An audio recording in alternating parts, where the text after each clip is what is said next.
Homeopathy is a treatment modality, so it's a healing modality that actually has a couple hundred years of history, and it's approaching the patient using very minute substances of substances found in nature and triggering a healing response within the patient in response to that substance.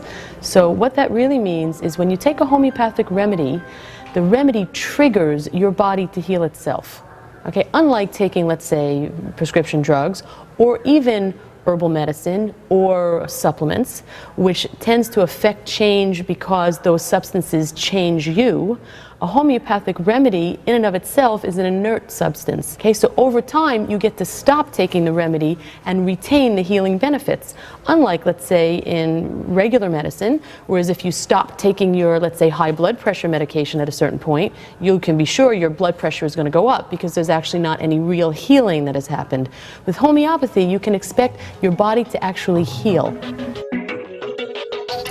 The thing is that the most recent material science research from laboratories throughout the world is beginning to show that there is something going on with a homeopathic remedy that is unique and is not dependent on the presence of molecules continuing to be there. It may very well be dependent on the original presence of the molecules or the information that those molecules provide.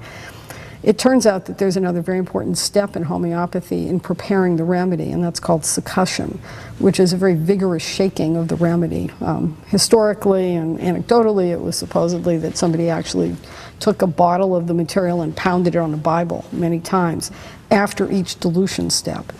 It appears to be that that is the critical factor in making a homeopathic remedy active, whether or not there are source molecules left.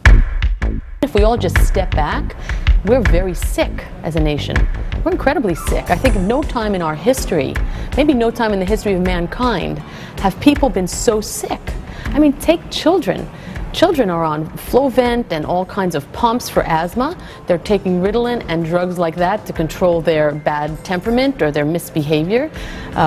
They have lots of eczema and taking cortisone cream. They have allergies to peanuts. They have ear infections every month. I mean, when I grew up, I never heard of people with a peanut allergy. I never saw people pumping Flovent in class. I didn't have that. This is one generation ago. What has happened? But we can say that possibly conventional medicine is not helping the situation because the population for all the drugs that everybody's taking is not any healthier than 50 years ago. In fact, they're much sicker.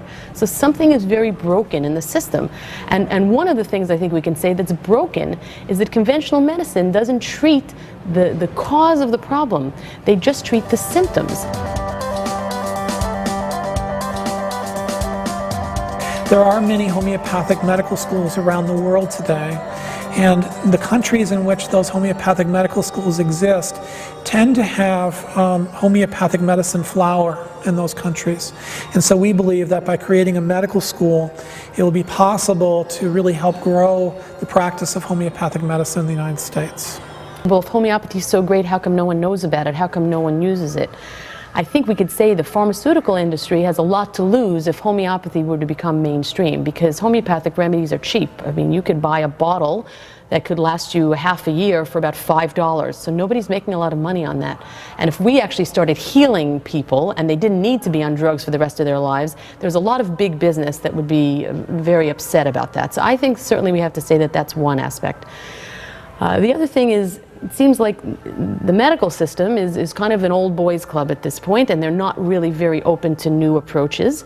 This has to be a grassroots effort. It's going to be the public that demands change because the public is fed up with being prescribed drugs and being sick.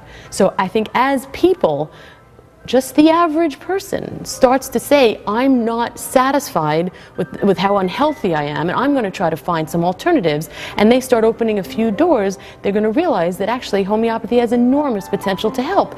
And then that person is going to tell other people, and then other people are going to tell other people. That's how my practice has grown, and it's an inevitable phenomenon.